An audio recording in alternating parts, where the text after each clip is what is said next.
May Day Eve by Algernon Blackwood. Chapter 1.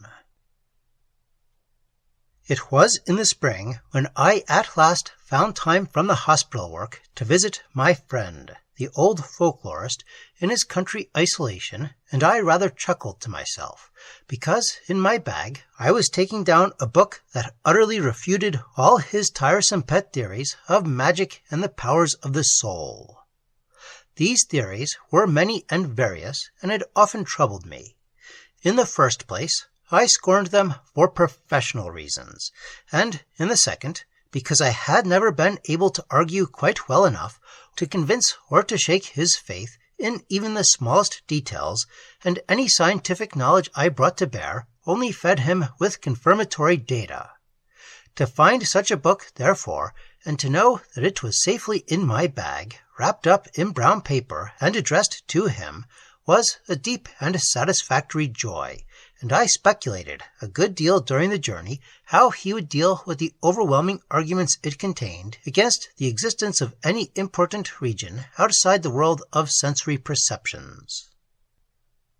Speculative, too, I was whether his visionary habits and absorbing experiments would permit him to remember my arrival at all, and I was accordingly relieved to hear from the solitary porter that the professor had sent a vehicle to meet me, and that I was thus free to send my bag and walk the 4 miles to the house across the hills.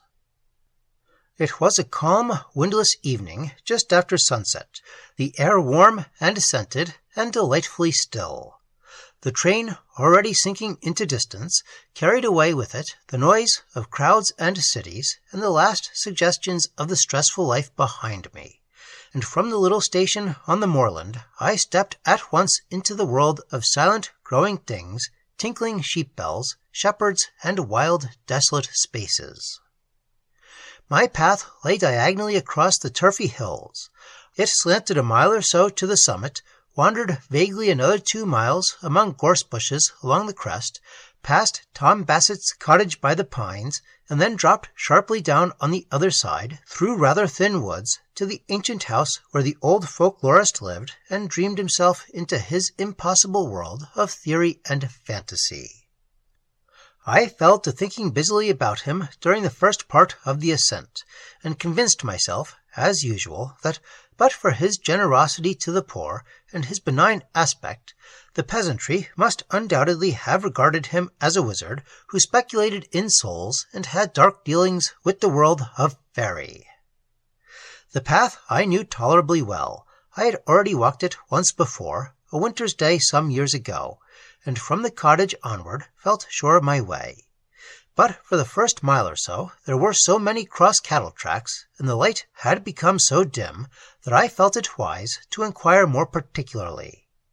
And this I was fortunately able to do of a man who, with astonishing suddenness, rose from the grass where he had been lying behind a clump of bushes, and passed a few yards in front of me at a high pace downhill toward the darkening valley. He was in such a state of hurry that I called out loudly to him, fearing to be too late. But on hearing my voice, he turned sharply, and seemed to arrive almost at once beside me. In a single instant he was standing there, quite close, looking with a smile and a certain expression of curiosity, I thought, into my face. I remember thinking that his features, pale and wholly untanned, were rather wonderful for a countryman, and that the eyes were those of a foreigner. His great swiftness, too, gave me a distinct sensation, something almost of a start, though I knew my vision was at fault at the best of times, and of course especially so in the deceptive twilight of the open hillside. Moreover, as the way often is with instructions, the words did not stay in my mind very clearly after he had uttered them, and the rapid, panther-like movements of the man, as he quickly vanished down the hill again, left me with little more than a sweeping gesture indicating the line I was to follow. No doubt his sudden rising from behind the gorse bush, his curious swiftness, and the way he peered into my face, and even touched me on the shoulder, all combined to distract my attention somewhat from the actual words he used. And the fact that I was traveling at a wrong angle, and should have come out a mile too far to the right, helped to complete my feeling that his gesture pointing the way was sufficient. On the crest of the ridge, panting a little with the unwanted exertion, I lay down to rest a moment on the grass beside a flaming yellow gorse bush. There was still a good hour before I should be looked for at the house. The grass was very soft, the peace and silence soothing. I lingered and lit a cigarette. And it was just then, I think, that my subconscious memory gave back the words, the actual words the man had spoken, and the heavy significance of the personal pronoun, as he had emphasized it in his odd foreign voice, touched me with a sense of vague amusement. "The safest way for you now," he had said, as though I was so obviously a townsman and might be in danger on the lonely hills after dark. And the quick way he had reached my side, and then slipped off again like a shadow down the steep slope, completed a definite little picture in my mind. Then other thoughts and memories rose up and formed a series of pictures, following each other in rapid succession, and forming a chain of reflections undirected by the will and without purpose or meaning. I fell, that is, into a pleasant reverie. Below me, and infinitely far away, it seemed, the valley lay silent under a veil of blue evening haze, the lower end losing itself among darkening hills, whose peaks rose here and there like giant plumes that would surely nod their great heads and call to one another once the final shadows were down. The village lay a misty patch in which lights already twinkled. A sound of rooks faintly cawing, of seagulls crying far up in the sky, and of dogs barking at a great distance, rose up out of the general murmur of evening voices. Odors of farm and field and open spaces stole to my nostrils, and everything contributed to the feeling that I lay on top of the world, nothing between me and the stars, and that all the huge free things of the earth, hills, valleys, woods, and sloping fields, lay breathing deeply about me. A few seagulls, in daytime hereabouts they fill the air, still circled and wheeled within range of sight, uttering from time to time sharp petulant cries, and far in the distance there was just visible a shadowy line that showed where the sea lay. Then, as I lay gazing dreamily into this still pool of shadows at my feet, something rose up, something sheet-like, vast, imponderable, off the whole surface of the mapped-out country, moved with incredible swiftness down the valley, and, in a single instant, climbed the hill where I lay and swept by me, yet without hurry, and, in a sense, without speed. Veils in this way rose one after another, filling the cups between the hills, shrouding alike fields, village, and hillside as they passed, and settled down somewhere into the gloom behind me over the ridge, or slipped off like vapor into the sky. Whether it was actually mist rising from the surface of the fast cooling ground, or merely the earth giving up her heat to the night, I could not determine. The coming of the darkness is ever a series of mysteries. I only know that this indescribable vast stirring of the landscape seemed to me as though the earth were unfolding immense sable wings from her sides, and lifting them for silent, gigantic strokes, so that she might fly more swiftly from the sun into the night. The darkness, at any rate, did drop down over everything very soon afterward, and I rose up hastily to follow my pathway, realizing with a degree of wonder strangely new to me the magic of twilight, the blue open depths into the valley below, and the pale yellow heights of the watery sky above. I walked rapidly, a sense of chilliness about me, and soon lost sight of the valley altogether as I got upon the ridge proper of these lonely and desolate hills. It could not have been more than 15 minutes that I lay there in reverie, yet the weather, I at once noticed, had changed very abruptly, for mist was seething here and there about me, rising somewhere from smaller valleys in the hills beyond, and obscuring the path, while overhead there was plainly a sound of wind tearing past, far up, with a sound of high shouting. A moment before it had been the stillness of a warm spring night, Yet now everything had changed. Wet mist coated me, raindrops smartly stung my face, and a gusty wind, descending out of cool heights, began to strike and buffet me, so that I buttoned my coat and pressed my hat more firmly upon my head. The change was really this, and it came to me for the first time in my life with the power of a real conviction, that everything about me seemed to have become suddenly alive. It came oddly upon me, prosaic, matter-of-fact, materialistic doctor that I was, this realization that the world about me had somehow stirred into life.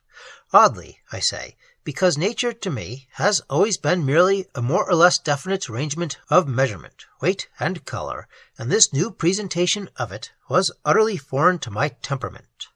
A valley to me was always a valley, a hill merely a hill, a field so many acres of flat surface, grass or plowed, drained well or drained ill, whereas now, with startling vividness, came the strange, haunting idea that, after all, they could be something more than valley, hill, and field, that what I had hitherto perceived by these names were only the veils of something that lay concealed within, something alive. In a word, that the poetic sense I had always rather sneered at in others, or explained away with some shallow psychological label, had apparently suddenly opened up in myself without any obvious cause. And the more I puzzled over it, the more I began to realize that its genesis dated from those few minutes of reverie lying under the gorse bush. Reverie, a thing I had never before in all my life indulged in, or, now that I came to reflect more accurately, from my brief interview with that wild-eyed, swift-moving, shadowy man of whom I had first inquired the way.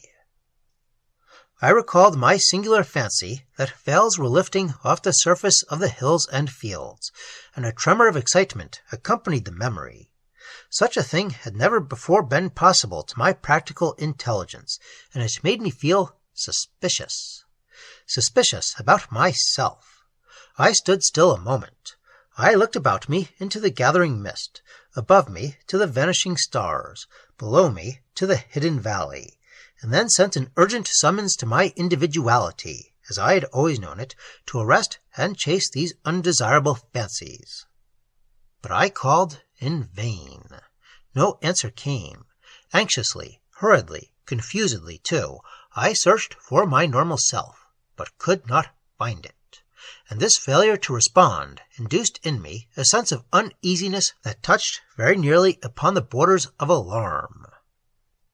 I pushed on faster and faster along the turfy track among the gorse bushes with a dread that I might lose the way altogether, and a sudden desire to reach home as soon as might be. Then, without warning, I emerged unexpectedly into clear air again, and the vapor swept past me in a rushing wall and rose into the sky. Anew, I saw the lights of the village behind me in the depths, here and there a line of smoke rising against the pale yellow sky, and stars overhead, peering down through thin, wispy clouds that stretched their wind signs across the night.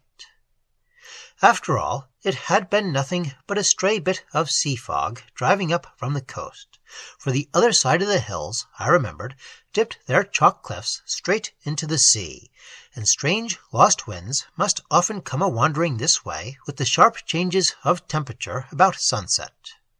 Nonetheless, it was disconcerting to know that mist and storm lay hiding within possible reach, and I walked on smartly for a sight of Tom Bassett's cottage and the lights of the manor house in the valley a short mile beyond. The clearing of the air, however, lasted but a very brief while, and vapor was soon rising about me as before, hiding the path and making bushes and stone walls look like running shadows. It came, driven apparently by little independent winds up the many side gullies, and it was very cold, touching my skin like a wet sheet. Curious great shapes, too, it assumed, as the wind worked to and fro through it.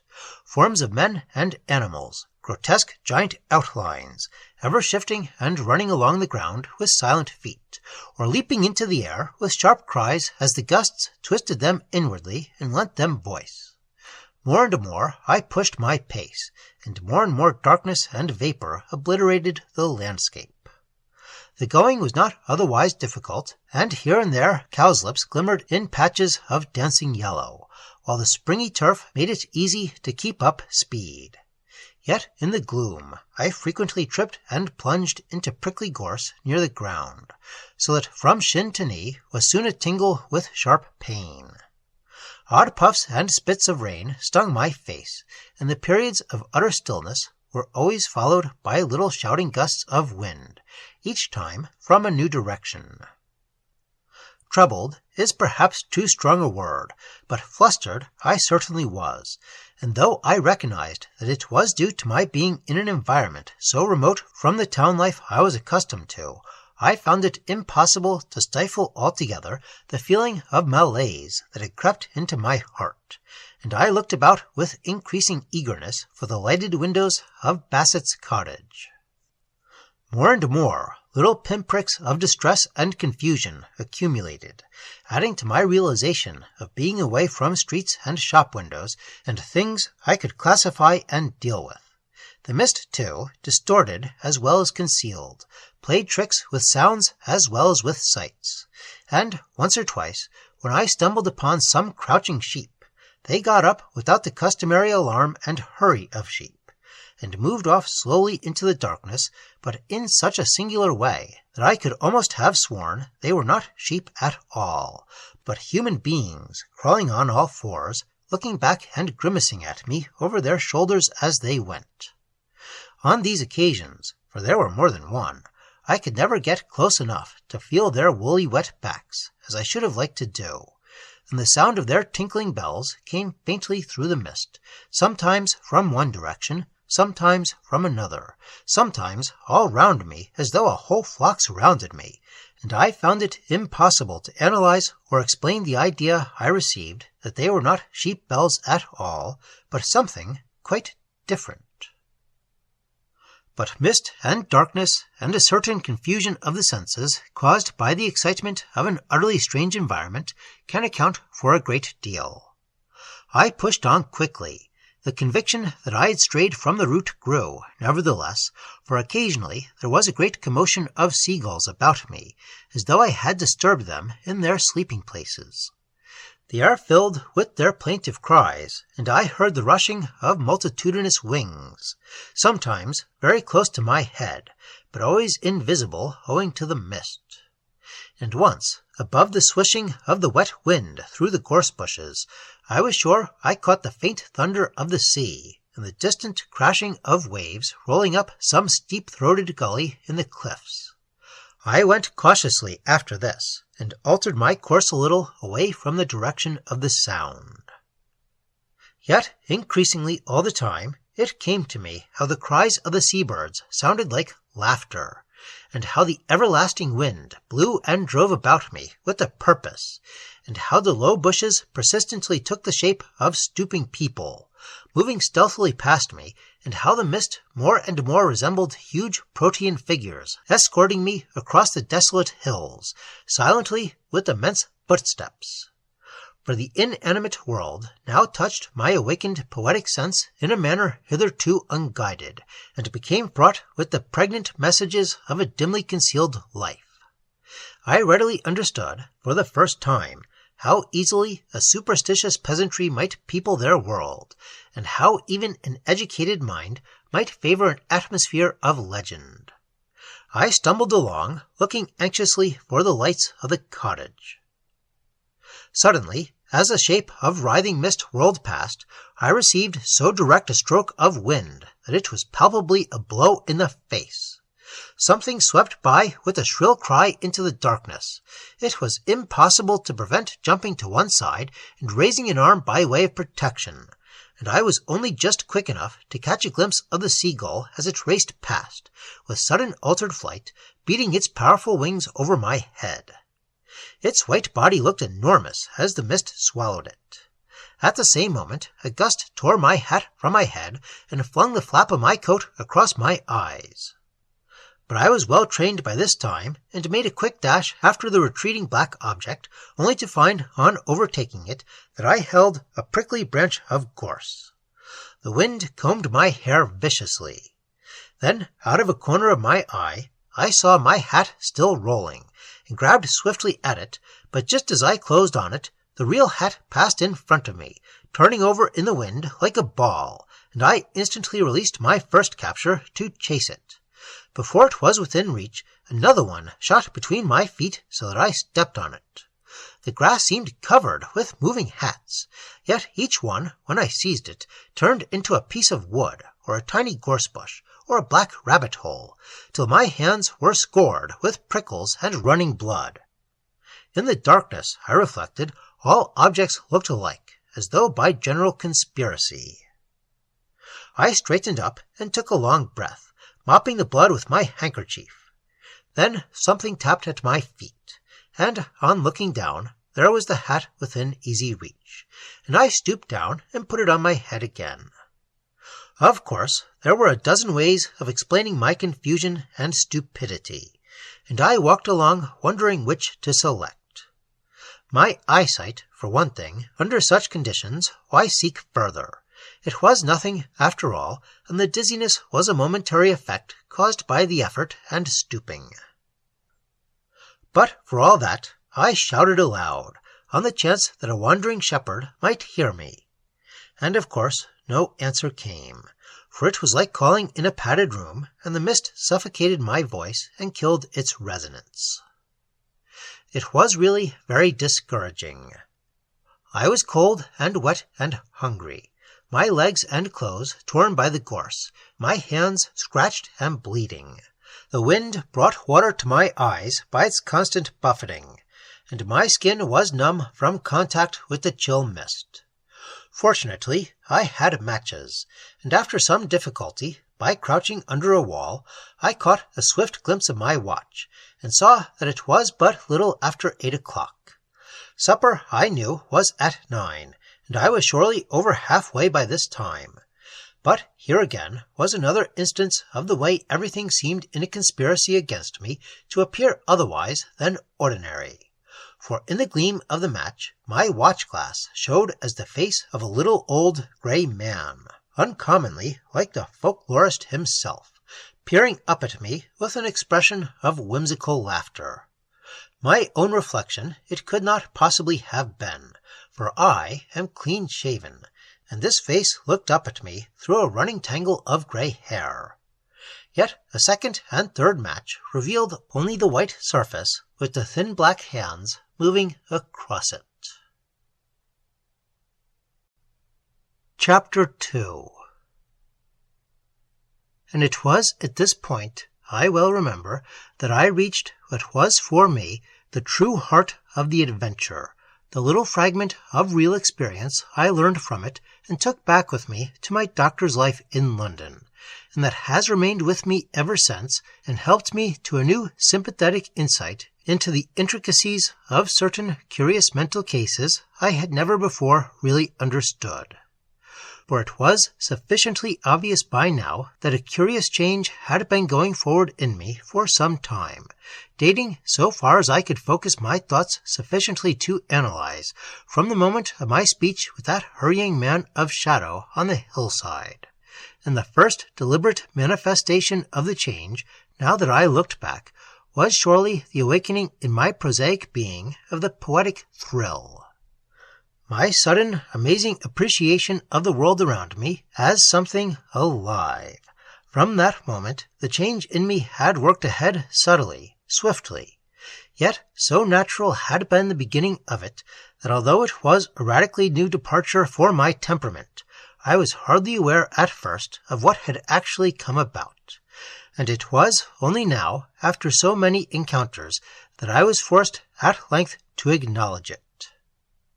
It came the more forcibly, too, because my very commonplace ideas of beauty had hitherto always been associated with sunshine and crude effects. Yet here, this new revelation leaped to me out of wind and mist and desolation on a lonely hillside, out of night, darkness, and discomfort. New values rushed upon me from all sides. Everything had changed, and the very simplicity with which the new values presented themselves proved to me how profound the change, the readjustment, had been. In such trivial things, the evidence had come that I was not aware of it until repetition forced my attention. The vales rising from valley and hill, the mountain tops as personalities that shout or murmur in the darkness, the crying of the seabirds and of the living, purposeful wind. Above all, the feeling that nature about me was instinct with the life differing from my own in degree rather than in kind. Everything from the conspiracy of the gorse bushes to the disappearing hat showed that a fundamental attitude of mind in me had changed, and changed, too, without my knowledge or consent. Moreover, at the same time, the deep sadness of beauty had entered my heart like a stroke. For all this mystery and loveliness, I realized poignantly, was utterly independent and careless of me as me, and that while I must pass, decay, grow old, these manifestations would remain forever young and unalterably potent. And thus, gradually had I become permeated with the recognition of a region hitherto unknown to me, and that I had always depreciated in others, and especially, it now occurred to me, in my friend the old folklorist. Here surely, I thought, was the beginning of conditions which, carried a little further, must become pathogenic. That the change was real and pregnant, I had no doubt whatever. My consciousness was expanding, and I had caught it in the very act. I had, of course, read much concerning the changes of personality, swift, kaleidoscopic, had come across something of it in my practice, and had listened to the folklorist holding forth like a man inspired upon ways and means of reaching concealed regions of the human consciousness, and opening it to the knowledge of things called magical, so that one became free of a larger universe. But it was only now, for the first time, on these bare hills, in touch with the wind and the rain, that I realized in how simple a fashion the frontiers of consciousness could shift this way and that, or with what touch of genuine awe the certainty might come that one stood on the borderland of new, untried, perhaps dangerous, experiences. At any rate, it did now come to me that my consciousness had shifted its frontiers very considerably, and that whatever might happen must seem not abnormal, but quite simple and inevitable, and of course utterly true. This very simplicity, however, doing no violence to my being, brought with it none the less a sense of dread and discomfort, and my dim awareness that unknown possibilities were about me in the night puzzled and distressed me, perhaps more than I cared to admit. Chapter 3. All this that takes so long to describe became apparent to me in a few seconds. What I had always despised ascended the throne. But with the finding of Bassett's cottage as a signpost close to home, my former sang-froid, my stupidity, would doubtless return, and my relief was therefore considerable when at length a faint gleam of light appeared through the mist, against which the square dark shadow of the chimney line pointed upwards. After all, I had not strayed so very far out of the way. Now I could definitely ascertain where I was wrong. Quickening my pace, I scrambled over a broken stone wall, and almost ran across the open bit of grass to the door. One moment the black outline of the cottage was there in front of me, and the next, when I stood actually against it, there was nothing. I laughed to think how utterly I had been deceived. Yet not utterly, for as I groped back again over the wall, the cottage loomed up a little to the left, with its windows lighted and friendly, and I had only been mistaken in my angle of approach after all. Yet again, as I hurried to the door, the mist drove past and thickened a second time, and the cottage was not where I had seen it. My confusion increased a lot after that. I scrambled about in all directions, rather foolishly hurried, and over countless stone walls, it seemed, and completely dazed as to the true points of the compass. Then suddenly, just when a kind of despair came over me, the cottage stood there solidly before my eyes, and I found myself not 2 feet from the door. Was ever mist before so deceptive? And there, just behind it, I made out the row of pines like a dark wave breaking through the night. I sniffed the wet resinous odor with joy, and a genuine thrill ran through me as I saw the unmistakable yellow light of the windows. At last I was near home, and my troubles would soon be over. A cloud of birds rose with shrill cries off the roof, and whirled into the darkness when I knocked with my stick on the door, and human voices, I was almost certain, mingled somewhere with them, though it was impossible to tell whether they were within the cottage or outside. It all sounded confusedly with the rush of air like a little whirlwind, and I stood there rather alarmed at the clamor of my knocking. By way, too, of further proof that my imagination had awakened, the significance of that knocking at the door set something vibrating within me that most surely had never vibrated before, so that I suddenly realized with what atmosphere of mystical suggestion is the mere act of knocking surrounded. Knocking at a door, both for him who knocks, wondering what shall be revealed on opening, and for him who stands within, waiting for the summons of the knocker. I only know that I hesitated a lot before making up my mind to knock a second time. And anyhow, what happened subsequently came in a sort of haze. Words and memory both failed me when I tried to record it truthfully, so that even the faces are difficult to visualize again, the words almost impossible to hear. Before I knew it, the door was open, and before I could frame the words of my first brief question, I was within the threshold, and the door was shut behind me. I had expected the little dark and narrow hallway of a cottage, oppressive of air and odor, but instead I came straight into a room that was full of light and full of people, and the air tasted like the air about a mountain-top. To the end, I never saw what produced the light, nor understood how so many men and women found space to move comfortably to and fro, and each pass each other as they did, within the confines of those 4 walls. An uncomfortable sense of having intruded upon some private gathering was, I think, my first emotion, though how the poverty-stricken countryside could have produced such an assemblage puzzled me beyond belief. And my second emotion, if there was any division at all in the wave of wonder that fairly drenched me, was feeling a sort of glory in the presence of such an atmosphere of splendid and vital youth. Everything vibrated, quivered, shook about me, and I almost felt myself as an aged and decrepit man by comparison. I know my heart gave a great fiery leap as I saw them, for the faces that met me were fine, vigorous, and comely, while burning everywhere through their ripe maturity shone the ardors of youth and a kind of deathless enthusiasm.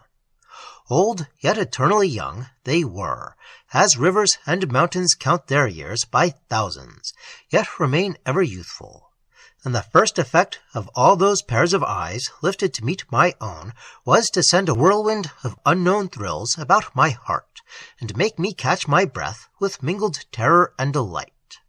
A fear of death, and at the same time a sensation of touching something vast and eternal that could never die, surged through me.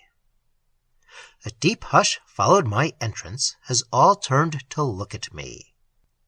They stood, men and women, grouped about a table, and something about them, not their size alone, conveyed the impression of being gigantic, giving me strangely novel realizations of freedom, power, and immense existence more or less than human.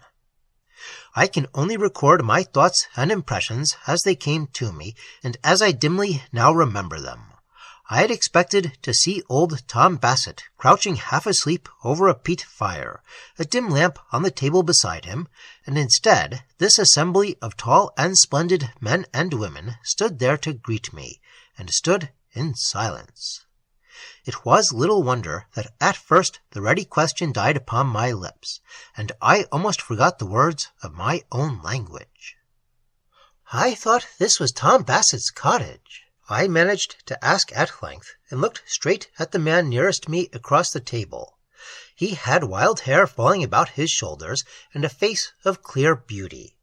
His eyes, too, like all the rest, seemed shrouded by something veil-like that reminded me of the shadowy man of whom I had first inquired the way. They were shaded, and for some reason I was glad they were. At the sound of my voice, unreal and thin, there was a general movement throughout the room, as though everyone changed places, passing each other like those shapes of fluid sort I had seen outside in the mist. But no answer came. It seemed to me that the mist even penetrated into the room about me, and spread inwardly over my thoughts. "Is this the way to the manor house?" I asked again, louder, fighting my inward confusion and weakness. "Can no one tell me?" Then apparently everyone began to answer at once, or rather, not to answer directly, but to speak to each other in such a way that I could easily overhear. The voices of the men were deep, and of the women wonderfully musical, with a slow rhythm like that of the sea, or of the wind through the pine trees outside. But the unsatisfactory nature of what they said only helped to increase my sense of confusion and dismay. "Yes," said one, "Tom Bassett was here for a while with the sheep, but his home was not here." "He asks the way to a house when he does not even know the way to his own mind," another voice said, sounding overhead, it seemed. "And could he recognize the signs if we told him?" came in the singing tones of a woman's voice close behind me. And then, with a noise more like running water or wind in the wings of birds than anything else I could liken it to, came several voices together.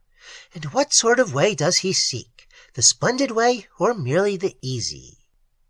"Or the short way of fools?" "But he must have some credentials, or he could never have got as far as this," came from another. A laugh ran round the room at this, though what there was to laugh at I could not imagine. It sounded like wind rushing about the hills. I got the impression, too, that the roof was somehow open to the sky, for their laughter had such a spacious quality in it, and the air was so cool and fresh, and moving about in currents and waves. "It was I who showed him the way," cried a voice belonging to someone who was looking straight into my face over the table. "It was the safest way for him once he had got so far." I looked up and met his eye, and the sentence remained unfinished. It was the hurrying, shadowy man of the hillside. He had the same shifting outline as the others now, and the same veiled and shaded eyes, and as I looked, the sense of terror stirred and grew in me. I had come in to ask for help, but now I was only anxious to be free of them all and out again in the rain and darkness on the moor. Thoughts of escape filled my brain, and I searched quickly for the door through which I had entered, but nowhere could I discover it again. The walls were bare, not even the windows were visible, and the room seemed to fill and empty of these figures as the waves of the sea fill and empty a cavern, crowding one upon another, yet never occupying more space or less. So the coming and going of these men and women always evaded me. And my terror became simply a terror that the veils of their eyes might lift, and that they would look at me with their clear, naked sight. I became horribly aware of their eyes. It was not that I felt them evil, but that I feared the new depths in me, their merciless and terrible insight, would stir into life. My consciousness had expanded quite enough for one night. I must escape at all costs and claim my own self again, however limited. I must have sanity, even if with limitations, but sanity at any price. But meanwhile, though I tried hard to find my voice again, there came nothing but a thin piping sound that was like reeds whistling where winds meet about a corner. My throat was contracted, and I could only produce the smallest and most ridiculous of noises. The power of movement, too, was far less than when I first came in, and every moment it became more difficult to use my muscles, so that I stood there, stiff and awkward, face to face with this assemblage of shifting, wonderful people. "And now," continued the voice of the man who had last spoken, "and now the safest way for him will be through the other door, where he shall see that which he may more easily understand." With a great effort I regained the power of movement, while at the same time a burst of anger and a determination to be done with it all and to overcome my dreadful confusion drove me forward. He saw me coming, of course, and the others indeed opened up and made a way for me, shifting to one side or the other whenever I came too near them, and never allowing me to touch them. But at last, when I was close in front of the man, ready both to speak and act, he was no longer there.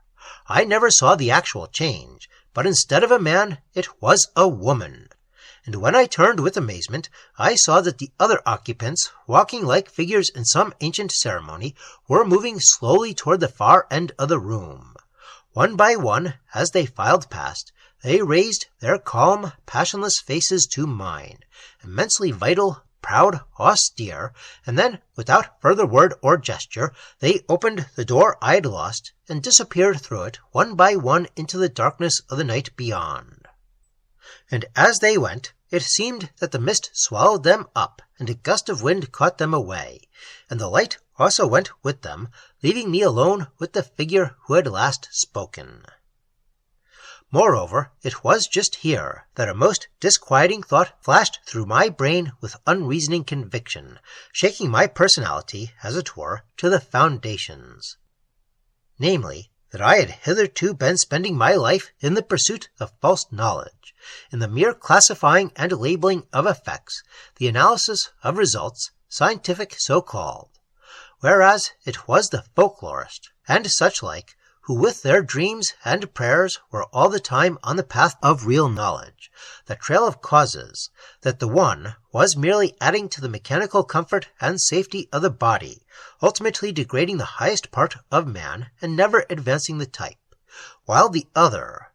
But then I had never yet believed in a soul, and now was no time to begin, terror or no terror. Clearly, my thoughts were wandering. Chapter 4. It was at this moment the sound of the purring first reached me, deep guttural purring that made me think at once of some large concealed animal.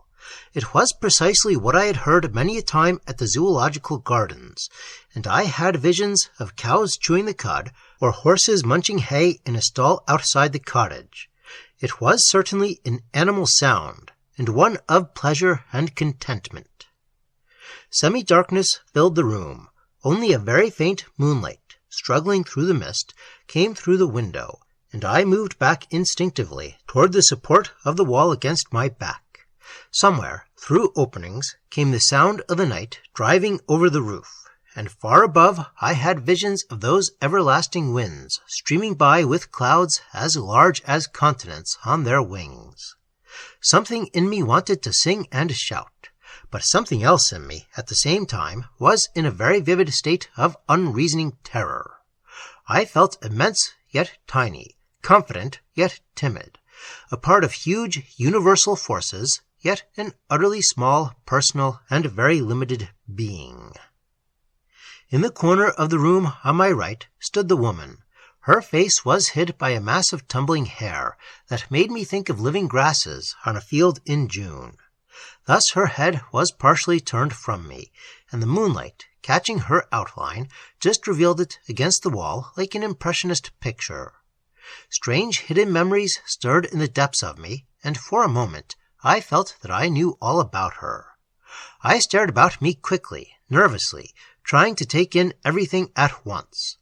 Then the purring sound grew much louder and closer, and I forgot my notion that this woman was no stranger to me, and that I knew her as well as I knew myself. That purring thing was in the room close beside me. Between us two, indeed, it was, for I now saw that her arm nearest to me was raised, and that she was pointing to the wall in front of us. Following the direction of her hand, I saw that the wall was transparent, and that I could see through a portion of it into a small square space beyond, as though I was looking through gauze instead of bricks. This small inner space was lighted, and on stooping down, I saw that it was a sort of cupboard or cell-like cage let into the wall. The thing that purred was there in the center of it.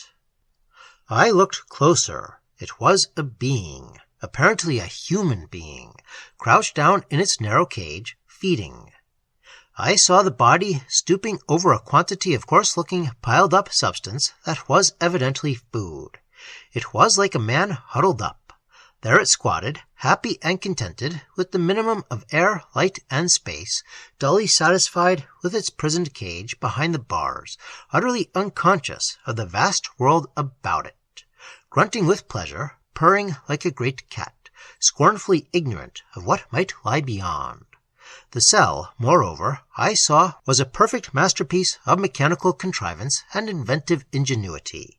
The very last word in comfort, safety, and scientific skill. I was in the act of trying to fit in my memory some of the details of its construction and arrangement when I made a chance noise and at once became too agitated to note carefully what I saw. For at the noise the creature turned, and I saw that it was a human being, a man.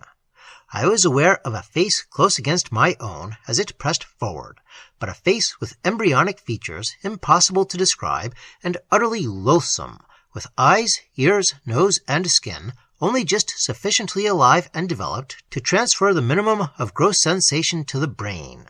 The mouth, however, was large and thick-lipped, and the jaws were still moving in the act of slow mastication. I shrank back, shuddering with mingled pity and disgust, and at the same moment the woman beside me called me softly by my own name. She had moved forward a little so that she stood quite close to me, full in the thin stream of moonlight that fell across the floor, and I was conscious of a swift transition from hell to heaven, as my gaze passed from that embryonic visage to a countenance so refined, so majestic, so divinely sensitive in its strength, that it was like turning from the face of a devil to look upon the features of a goddess. At the same instant, I was aware that both beings, the creature and the woman, were moving rapidly toward me. A pain like a sharp sword dived deep down into me and twisted horribly through my heart, for as I saw them coming, I realized in one swift moment of terrible intuition that they had their life in me, that they were born of my own being, and were indeed projections of myself. They were portions of my consciousness projected outwardly into objectivity, and their degree of reality was just as great as that of any other part of me. With a dreadful swiftness they rushed toward me, and in a single second had merged themselves into my own being. And I understood in some marvelous manner beyond the possibility of doubt that they were symbolic of my own soul, the dull animal part of me that had hitherto acknowledged nothing beyond its cage of minute sensations, and the higher part, almost out of reach and in touch with the stars, that for the first time had feebly awakened into life during my journey over the hill. Chapter 5. I forget altogether how it was that I escaped, whether by the window or the door. I only know that I found myself a moment later making great speed over the moor, followed by screaming birds and shouting winds, straight on the track downhill toward the manor house. Something must have guided me, for I went with the instinct of an animal, having no uncertainties as to the turnings, and I saw the welcome lights of windows before I had covered another mile. And all the way I felt as though a great sluice gate had been opened to let a flood of new perceptions rush like a sea over my inner being, so that I was half ashamed and half delighted, partly angry, yet partly happy. Servants met me at the door, several of them, and I was aware at once of an atmosphere of commotion in the house. I arrived breathless and hatless, wet to the skin, my hands scratched, and my boots caked with mud. "We made sure you were lost, sir," I heard the old butler say, and I heard my own reply, faintly, like the voice of someone else. I thought so, too. A minute later, I found myself in the study with the old folklorist standing opposite. In his hands, he held the book I had brought down for him in my bag, ready addressed. There was a curious smile on his face. "It never occurred to me that he would dare to walk, tonight of all nights," he was saying. I stared without a word. I was bursting with the desire to tell him something of what had happened, and tried to be patient with his explanations, but when I sought for words and sentences, my story seemed suddenly flat and pointless, and the details of my adventure began to evaporate and melt away and seemed hard to remember. "I had an exciting walk," I stammered, still a little breathless from running. "The weather was all right when I started from the station." "The weather is all right still," he said, "though you may have found some evening mist on top of the hills. But it's not that I meant." "What then?" "I meant," he said, still laughing quizzically, "that you were a very brave man to walk tonight over the enchanted hills, because this is May Day Eve, and on May Day Eve, you know, they have power over the minds of men, and can put glamour upon the imagination." "Who they? What do you mean?" He put my book down on the table beside him and looked quietly for a moment into my eyes, and as he did so, the memory of my adventure began to revive in detail, and I thought quickly of the shadowy man who had shown me the way first. What could it have been in the face of the old folklorist that made me think of this man? A dozen things ran like flashes through my excited mind, and while I attempted to seize them, I heard the old man's voice continue. He seemed to be talking to himself as much to me.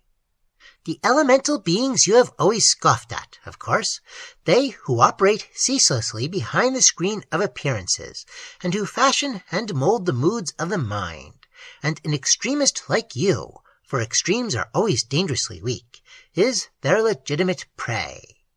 "Pshaw!" I interrupted him, knowing that my manner betrayed me hopelessly, and that he had guessed much. "Any man may have subjective experiences, I suppose." Then I broke off suddenly. The change in his face made me start. It had taken on, for the moment, so exactly the look of the man on the hillside. The eyes gazing so steadily into mine had shadows in them, I thought. "Glamour," he was saying. "All glamour. One of them must have come very close to you, or perhaps touched you." Then he asked sharply, "Did you meet anyone? Did you speak with anyone?" "I came by Tom Bassett's cottage," I said. "I didn't feel quite sure of my way, and I went in and asked." "All glamour," he repeated to himself, and then aloud to me. "And as for Bassett's cottage, it was burnt down 3 years ago, and nothing stands there now but broken, roofless walls." He stopped, because I had seized him by the arm. In the shadows of the lamp-lit room behind him, I thought I caught sight of dim forms moving past the bookshelves. But when my eye tried to focus them, they faded and slipped away again into ceiling and walls. The details of the hilltop cottage, however, started into life again at the sight, and I seized my friend's arm to tell him. But instantly, when I tried, it all faded away again as though it had been a dream, and I could recall nothing intelligible to repeat to him. He looked at me and laughed. "They always obliterate the memory afterwards," he said gently, "so that little remains beyond a mood or an emotion, to show how profoundly deep their touch has been. Though sometimes part of the change remains and becomes permanent, as I hope in your case it may." Then, before I had time to answer, to swear or to remonstrate, he stepped briskly past me and closed the door into the hall, and then drew me aside farther into the room. The change that I could not understand was still working in his face and eyes. "If you have courage enough left to come with me," he said, speaking very seriously, "we will go out again and see more. Up till midnight, you know, there is still the opportunity, and with me, perhaps, you won't feel so... It was impossible somehow to refuse. Everything combined to make me go. We had a little food, and then went out into the hall, and he clapped a wide awake on his grey hairs. I took a cloak and seized a walking stick from the stand. I really hardly knew what I was doing. The new world I had awakened to still seemed a quiver about me. As we passed out on the gravel drive, the light from the hall windows fell upon his face, and I saw that the change I had been so long observing was nearing its completeness, for there breathed about him that keen, wonderful atmosphere of eternal youth I had felt upon the inmates of the cottage. He seemed to have gone back 40 years. A veil was gathering over his eyes, and I could have sworn that somehow his stature had increased, and that he moved beside me with the vigor and power I had never seen in him before. And as we began to climb the hill together in silence, I saw that the stars were clear overhead, and there was no mist, that the trees stood motionless without wind, and that beyond us, on the summit of the hills, there were lights dancing to and fro, appearing and disappearing, like the inflection of stars in water.